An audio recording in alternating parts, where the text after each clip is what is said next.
Bihar board से जितने भी छात्र छात्राएं मैट्रिक या इंटर की बोर्ड परीक्षा 2023 में सम्मिलित होने जा रहे हैं, तो आपको अभी का ये वीडियो परीक्षा देने से पहले 1 से 2 बार अंत तक बिल्कुल आराम से एक एक शब्द को मेरे ध्यान से समझ लेना है, ताकि एग्जाम में आपको कोई दिक्कत नहीं हो। आप जानते हैं आपका एडमिट कार्ड जारी कर दिया गया, आपके स्कूल में मिल रहा है एडमिट कार्ड। उम्मीद करता हूँ आप जाकर प्राप्त कर लिए होंगे, या नहीं प्राप्त किए हैं तो जाकर आपको प्राप्त कर लेना। आपके विद्यालय में मिलना शुरू हो चुका है। अब यहाँ पे एडमिट कार्ड पर काफ़ी जानकारी है, कौन सा जानकारी एग्जाम में कितना रोल निभाएगा।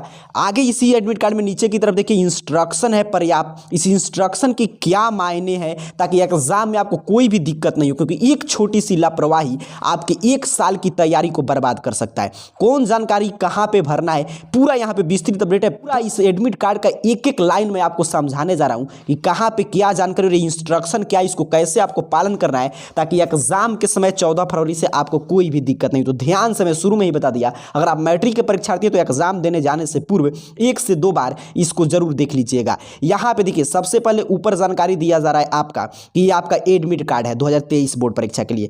ये बीएसईबी यूनिक आईडी इस साल जारी किया गया। हर एक छात्र का एक यूनिक आईडी है, यहां पे आपके भी होगा। और यहां पे भी मिला लीजिएगा कि क्या क्या जानकारी आपके एडमिट कार्ड पे होना चाहिए। और यहां पे आपके विद्यालय का नाम है और कोड है। अब देखिए आपके विद्यालय का नाम मतलब जिस विद्यालय से आप मैट्रिक की बोर्ड एग्जाम में सम्मिलित हो रहे हैं उसका नाम है। और स्कूल कोड जब भी सेंटर पर पूछा जाएगा तो यहाँ पे जो स्कूल कोड है यही आपको बताना है, जो 54410 इस छात्र का है। आपका जो भी होगा यहाँ पे 5 अंक का स्कूल कोड।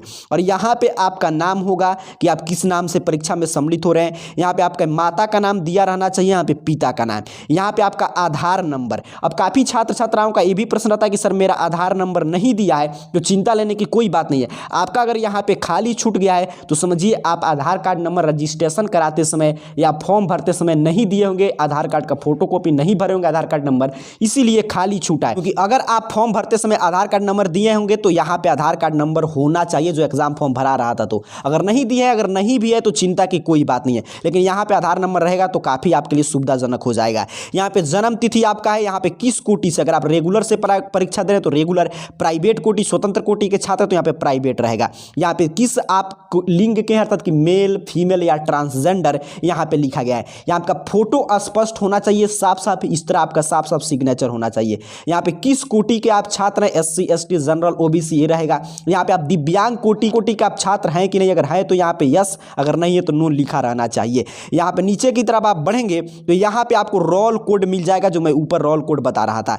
यहाँ पे आपका रोल नंबर दिया गया है। सर रोल नंबर था, इसी रोल नंबर से आप रिजल्ट चेक करेंगे। सेंटर पर आप जाएंगे, जहां पे जो आपसे पूछा जाएगा रोल नंबर अपना बताइए, तो यही रोल नंबर आपको बताना है। और चलिए यहाँ पे परीक्षा केंद्र का या कोड का नाम आपसे पूछा जाए कि आपका रोल कोड क्या है, तो आपको एक कोड बताना है जो यहाँ पे लिखा गया 54410।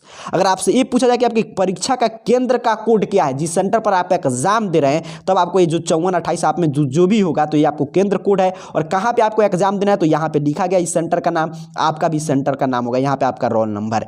फिर नीचे की तरफ बढ़ेंगे तो आपका किस दिन किस विषय का एग्जाम है। जैसे कि इस छात्र का देखिए यहाँ पे फर्स्ट शिफ्ट में है तो इसको विषय कोड क्या भरना है, यहाँ पे पूरा दिया गया है। किस विषय का क्या विषय कोड है, किस विषय का किस दिन एग्जाम है, किस समय शुरू होगा, कब खत्म होगा। अगर आपका सेकंड शिफ्ट में होगा तो यहाँ पे सेकंड शिफ्ट लिखा गया होगा। ये क्लियर आपको मैच कर लेना है, इसी रूप में आपका एडमिट कार्ड में सभी जानकारी होना चाहिए। यहाँ पे देखिए आपके विद्यालय के प्रधानाचार्य का हस्ताक्षर मुहर रहेगा, तभी इसके आधार पर आप परीक्षा में सम्मिलित हो पाएंगे। और यहाँ पे परीक्षा नियंत्रण का हस्ताक्षर तो बोर्ड करके भेजता है। यहाँ पे जिस जानकारी में जिस तरह बताया, इसी रूप में अगर आपके एडमिट कार्ड में सभी जानकारी है तो आपको समझना है कि आपका जानकारी सभी सही है।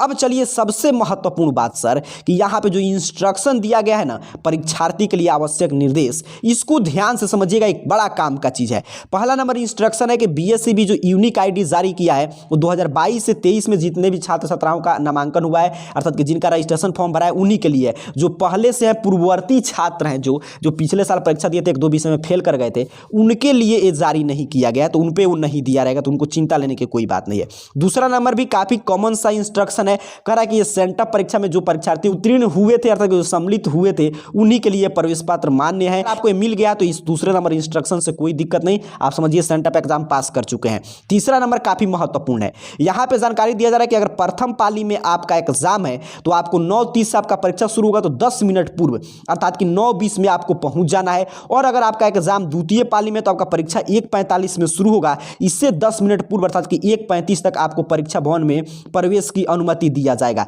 अर्थात कि सर 10 मिनट पहले आपको एग्जाम सेंटर में प्रवेश प्रवेश कर जाना है। अगर लेट आप करेंगे, जो समय दिया जा रहा है सेकंड पाली में, तो अगर 1:35 के बाद आप पहुंचते हैं, अगर प्रथम पाली में अगर 9:30 के बाद आप एग्जाम सेंटर पे पहुंचते हैं, तो विलंब से आने वाले परीक्षार्थी को परीक्षा में प्रवेश की अनुमति नहीं दिया जाएगा। तो ये क्लियर आपको सुनिश्चित कर लेना है कि 10 मिनट पहले पहुंचना है। चौथा नंबर जानकारी है कि परीक्षा भवन में आपको जूता मोजा पहनकर नहीं जाना है। देखिए स्पष्ट रूप से लिखा गया है, अब अपने एडमिट कार्ड पे भी पढ़ लीजिएगा, जूता मोजा पहनकर जाने की अनुमति नहीं है।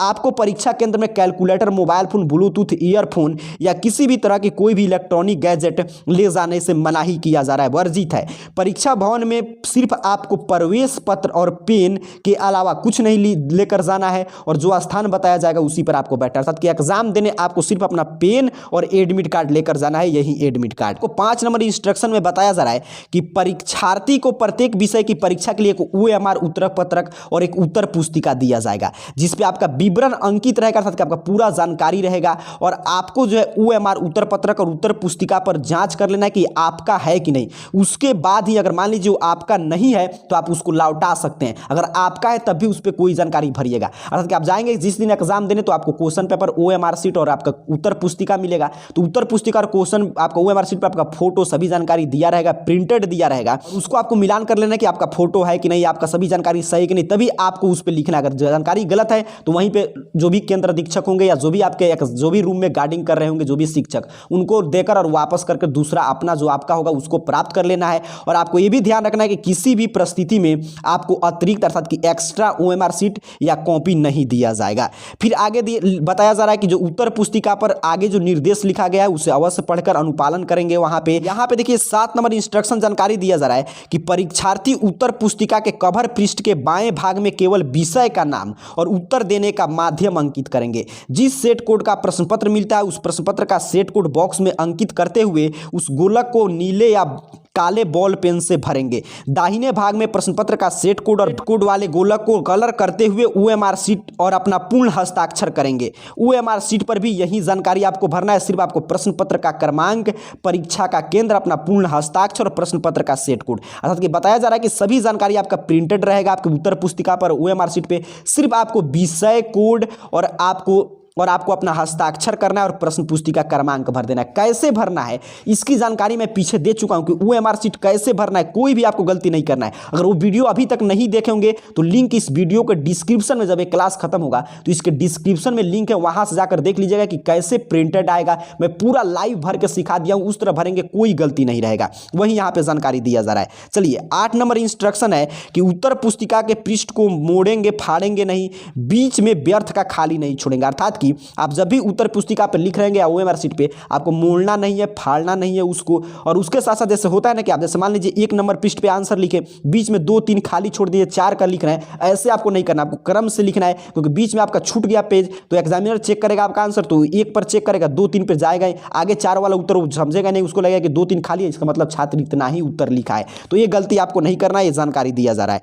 आगे की तरफ 9 नंबर इंस्ट्रक्शन जानकारी दे रहा है कि प्रश्न पत्र में दी हुई संख्या के अनुसार अपने उत्तर की संख्या लिखेंगे तथा प्रश्न पत्र के समाप्त होने पर अंतिम में एक नीचे क्षैतिज रेखा खींच देना। अर्थात कि आपको जो प्रश्न पत्र में जो क्रमांक है, जैसे मान लीजिए 1 नंबर क्वेश्चन बना लिखना है, 10 नंबर बना रहे हैं तो 10 लिखना है, और उसके बाद जहां पे आपका उत्तर पूरा समाप्त होगा वहां पे एक लाइन खींच देना है, ताकि आपको एग्जामिनर को लगे कि यहां पे आप उत्तर समाप्त कर दिए हैं। फिर आगे 10 नंबर पे जानकारी दिया जा रहा है कि आपको क्या करना है कि अगर आपको रफ करने की आवश्यकता पड़ता है तो उत्तर पुस्तिका के जो आपका आंसर लिखेंगे कॉपी मिलेगा, उसको अंतिम पृष्ठ पे आपको रफ लिखना है और वहां पे रफ कार्य करना है, और परीक्षा उपरांत जैसे ही आप कॉपी जमा करेंगे उसको क्रॉस कर देना है, काट देना है। 11 नंबर इंस्ट्रक्शन में बताया जा रहा है कि बीच बीच में वहां पे एग्जाम में आपका सिग्नेचर कराया जाएगा उपस्थिति पत्रक पर, और उसमें आपको उपस्थिति पत्रक मिलेगा, वहां पे आपका सभी जानकारी प्रिंटेड रहेगा, उस पर भी आपका फोटो रहेगा। तो जहां पे आपको बोला जाएगा दस्तखत करने के लिए वहां पे आपको हस्ताक्षर करना है, प्रश्न पत्र का क्रमांक भर देना है, उत्तर पुस्तिका और OMR उत्तर पत्रक की क्रम संख्या भर देना है जो बॉक्स दिया रहेगा, और जहां पे जो सेट मिला हुआ प्रश्न का उसको भर के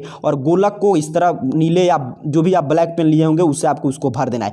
कैसे भरना है मैं फिर से बता रहा हूं, आपको कोई गलती नहीं करना है, मैं पूरा भर के बताया हूं, डिस्क्रिप्शन में लिंक मिल जाएगा, वहां से जाकर जरूर देख लीजिएगा। 12 नंबर इंस्ट्रक्शन है कि परीक्षा कक्ष में अगर आप एक दूसरे से बातचीत करते हैं, मदद लेते हैं, तो किसी भी प्रकार का कदाचार में आप पकड़े जाते हैं तो आपको परीक्षा से निष्कासित कर दिया जाएगा। इसके साथ साथ अगर आप उत्तर पुस्तिका और OMR उत्तर पत्रक पर व्हाइटनर, इरेजर, नाखून, ब्लेड, किसी भी चीज का अगर आप इस्तेमाल करते हैं तो कदाचार का मामला मानते हुए आपके परीक्षा फल को अमान्य घोषित कर दिया जाएगा, तब आपका रिजल्ट नहीं आएगा।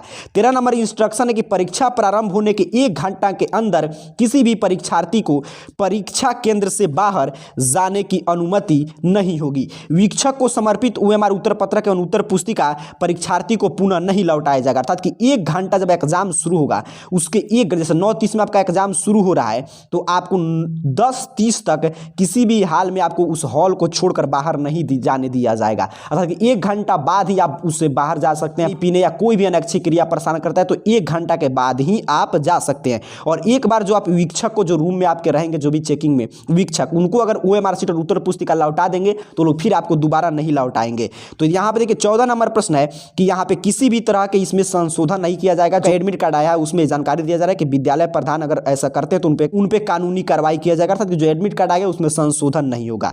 15 नंबर इंस्ट्रक्शन जानकारी दे रहा है कि परीक्षार्थी अनिवार्य रूप से मास्क पहनकर परीक्षा में सम्मिलित होंगे। अर्थात कि आपको मास्क पहनकर जाना है। तो ये पूरा 1 से 15 तक उम्मीद कर रहा हूं इंस्ट्रक्शन था, आप क्लियर समझे हैं। और यहाँ पे जिस रूप में जानकारी मैं बताऊं इस तरह का आपके एडमिट कार्ड पे सभी जानकारी दिया है तो आपको समझना है सही है। अगर कोई भी त्रुटि है तो तुरंत अपने विद्यालय से संपर्क कीजिए, वहीं से कुछ भी अब हो पाएगा, सुधार होगा, या वो लोग कोई उपाय आपको बताएंगे कि कैसे सिग्नेचर मुहर करके देंगे।